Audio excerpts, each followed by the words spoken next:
At 56, I decided to become a digital nomad and work remotely from Croatia.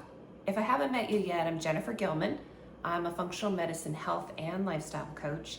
And today I'm going to go over everything that is making this move possible. We're going to talk about selling my car, moving out of my apartment, and making those decisions of what stays, goes, or gets stored. So let's talk about why I decided to sell my car. And it's a decision for you. If you're thinking about becoming a digital nomad or working remotely or traveling for an extensive period of time, you're in the same boat probably. You're thinking, what do I do with my car? And it's all about like also the insurance, like what are all of the expenses of keeping a car? And that's something that you really need to think about. Is there somebody that maybe could drive it while you're gone and you just pass over the insurance and have them take over? There's a lot of options. Do you store it? What's the cost of storing it? So all of these things need to come into the picture.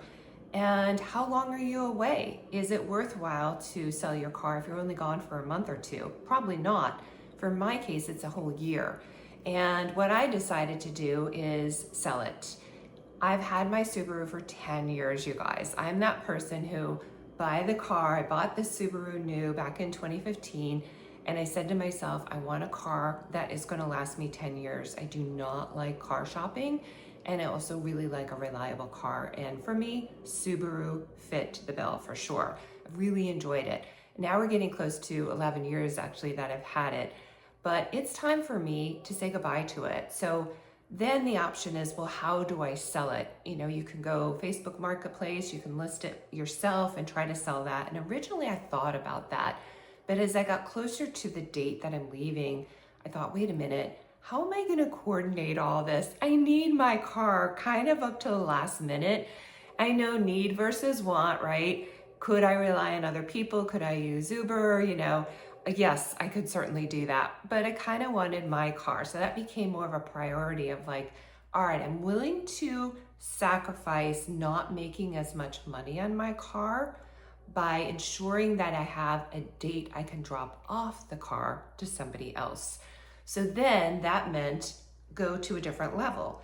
And that would mean Carvana, CarMax, any of those type of companies that you can just, you know, go in online, tell them all about your car and they make you an offer and then you schedule when you're dropping it off. So that's actually what I'm going to do. I'm in the process right now of getting bids. And definitely CarMax and Carvana are on my list and I've started the process. I'd like to put a third in. So honestly, if you know of a third that you think I should try, please put it in the comments. And by the way, if you're not watching this video in the YouTube app, go to the YouTube app because that's where you can leave a comment. That's where you can read my description. And also while you're there, I'd love for you to give it a thumbs up and like it. And if you feel really compelled and you're enjoying these vlogs, these weekly vlogs, subscribe to my channel so you don't miss out on anything, right? So that's what I'm doing is I've got information into Carvana and CarMax. I want a third and I'm just going to pick the highest bidder, you guys. You know, these are all around me as far as where I can drop them off. They're all very easy for me to do that. So I'm leaving on the 13th. I'm scheduling to drop my car off on the 12th. Okay, so I'm leaving September 13th. I'm scheduling to drop my car off on September 12th. And that just makes me calm. It gives me peace. So as you think about it, if you're thinking about doing something like that, you need to back up a little bit and decide, do I have lots of time? Can I deal with maybe a couple weeks of being without a car? Because you'll get a higher price if you sell it yourself. Absolutely. You know, that's tried and true. You will. But if you're like me and just want to have that car up to the last minute, you might want to also look at some of these other avenues. And then what I'm going to do is I'm putting that money in a high interest savings account, high yield savings account, so that I can earn money while I'm gone. You can put whatever vehicle you want, savings vehicle you want. You can put it in a brokerage account, whatever you want to do.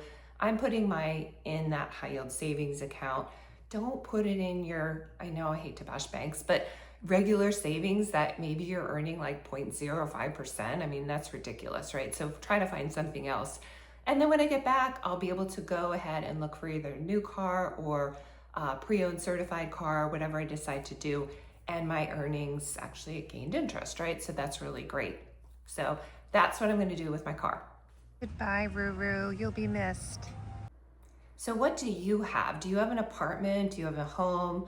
What is your situation? If you're thinking about doing exactly what I'm doing or some form of it, you're going to be thinking about, what do I do with where I live? And if it's a home, you've got some options. You know, can you rent it out while you're gone?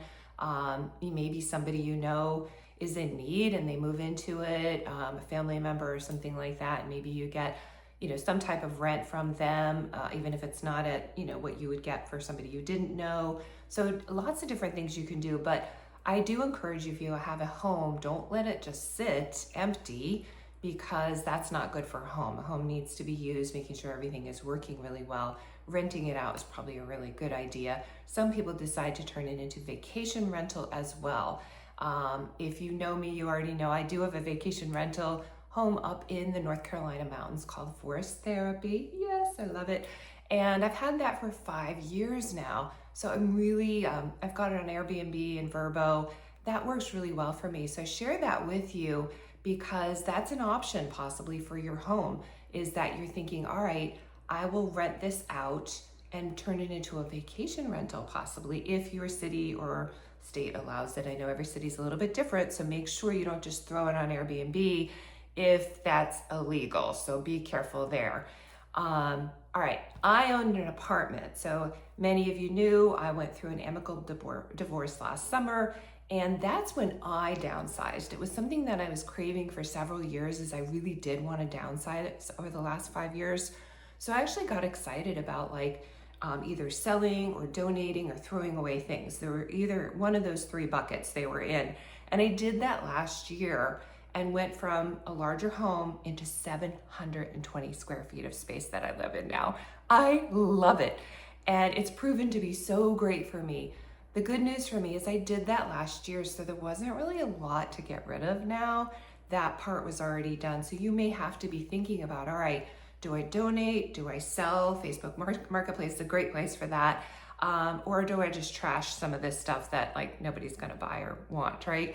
So you have 3 different piles that you start working through. I really recommend, so that you're not overwhelmed with this, if you're able to start sooner than later, if you know you're leaving in 4 or 5 months, start the process now. Each weekend, just take a couple hours and maybe go through a room, right? Or if the room is really large, you go through part of it and be like, all right, I'm gonna do the closet today. I'm gonna do my second closet today. I'm gonna do the shelves in the garage today. And just space it out so that you don't feel that pressure of, oh my God, I'm leaving in 2 weeks, that's where I'm at right now. I'm leaving in 2 weeks. And then you have that pressure of, oh, I have so much I have to do to get ready, right? So do this just progressively, over the time frame that you have, and have those 3 piles. Now the apartment, it's really great if you can kind of time your departure to the end of the lease. And that's what I was able to do. I had signed a 13-month lease, and I just really did time it to the day, to be honest with you. My lease is up September 12th. I'm leaving on the 13th. I have the movers coming the morning of September 11th. And then we go into storage, which that'll be the next section I want to cover with all of you. So I really have everything all set up, and I notified my apartment. We're doing the walkthrough on the 12th. All of that's really set up, so it's really in order. So I think if you're thinking about this, just think about, all right, what's my situation? If I own something, am I able to make maybe some money while I'm gone? This can be an income stream from a tenant or a short-term vacation rental. What are you gonna do with that home? If it's an apartment, try to time it where your lease is up and you're leaving. I'll be staying with my daughter the last couple of days, so that's awesome because I love spending time with my daughter, and those last few days will be really special for me. I have absolutely loved living in this apartment over the past year. It's been really healing. Saltwater pool, amazing gym, even a community garden. And this is my little place that I talked about that was only 700 square feet. Perfect for me. All right, let's talk about storage, because I promised you that as well. As what about storage? A lot of people have storage units. For me, I've never owned a storage unit, never ever. So this was really brand new for me. And months ago, I started calling storage units in my area just to get a feel for how do they work? How do they operate? What are their fees? How much is the insurance they tack on? What's required? What's not? All of that. So I really encourage you, if you've never rented a storage unit, call a few of the bigger ones around town. You can even go visit to see what the space looks like to determine what will you need. So I'm in a 1-bedroom apartment, 720 square feet. I got rid of a lot, as you heard, last year. So I don't really have a lot of stuff anymore. So I figured out for me, I just need a 10 by 10 space. So the amount of space is really critical. So if you're unsure, really take a look, maybe jot some notes on a paper of what really is in each room to get an idea of that, and then go visit one and have them show you a couple of different spaces so you can visually see it and notice the height of the unit as well, because some of them are actually short and you're like, can I get that bed in? Can I get that king size bed in? So you need to make sure that things are able to be maximized when the movers or you put them in the space, that you're able to just like shove everything in. The other thing to think about with storage is, are you coming back and needing to go in the storage unit often? Because it's one thing to put the stuff in, you don't see it for a year till you get back. It's another thing to be coming back maybe 3 or 4 times and you're like, I need to get to certain things. And there's a way around that too, is you can decide, well, what would I maybe need to get to? And of course, putting those in boxes that are marked exactly what's in there, and you don't put them in the storage unit until everything else is in there, right? So you really want to take advantage of marking boxes, exactly what's in there, and especially pulling those things that you think even the remote likelihood that you need to get into that item, then you need to make sure that they're marked and in the front, right? So you open up the storage unit, you're like, oh, it's right there, I've got it. You might even want to include clothes. If you're coming back and you're like, all right, the summer season where I'm at is over, I need to come back. I was going to visit friends anyway. I'm going to now go and make sure I have my winter jacket, blah, blah, blah, all the types of clothes. Make sure they're in front. Another thing about storing I want you to think about is, are there things that are just really kind of priceless to you, right? Things that are important that you want to make sure it doesn't, you just don't maybe trust the storage facility, you just don't want it there. Then maybe you find a friend that has a safe. If you have a really good friend that wouldn't mind you putting just a few things in the safe, that would be really helpful. So I have a good friend, she offered it to me. I didn't even think about it at the time. This is a couple months ago. She said, if you have anything that that is smaller in size, or even documents or things that you just want it to be actually in a safe, let me know. I'm happy to put them in our safe. So I'm going to do that. And the amount of stuff, it's really just like a shoebox type of amount of things. So it's going to be very easy for me to give that to her, and she can have that put in her safe while I'm gone. So think about that too, is what are the types of things you're storing? Are you feeling okay that everything is in storage, or are some of those things a little bit, more important documents, all of that maybe you want to have in a safe space? So storage for me, I already know what I'm going to do. It's going to be a 10 by 10 space. I live in St. Petersburg, Florida, very tropical, humid. I am not going for a regular storage unit. I need climate control. So those are the other things you want to think about, is do you need climate control, or can it be in just regular dry storage? Climate control is for sure, because I have fabric things, whether it's clothes or furniture, that could potentially get mold and mildew if it wasn't in climate control. So that's a definite there.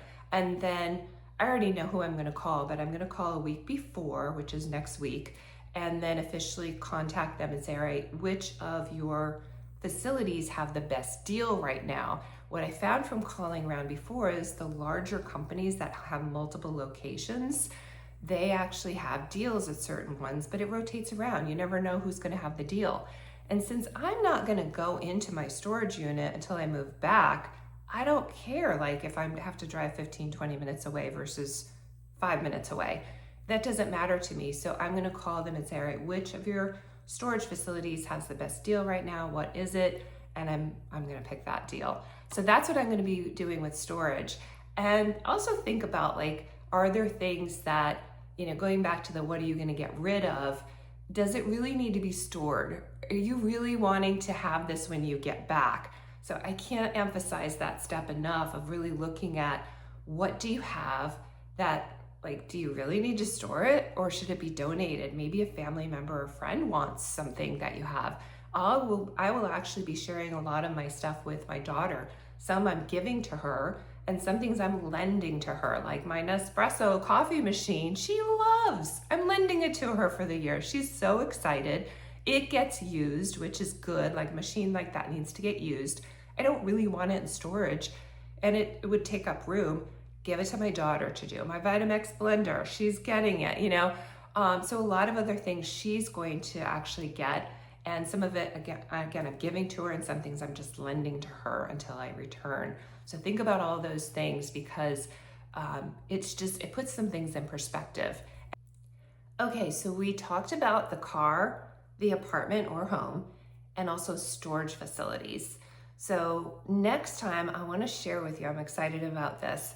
I'm going to share with you what I'm doing about health insurance. That's a big topic. And also all the things I found out about taking advantage of credit cards and banking accounts and things like that will make sure I don't pay any foreign transaction fees. So I'm excited about this next episode for you. If you liked this episode, please like it, subscribe to my channel, and if you thought of somebody who might be interested in this, please share it with them. Until next time, think about this. What is it that you've always wanted to do and are not doing? And what is actually holding you back? Please reach out to me. I'm happy to help. Bye for now.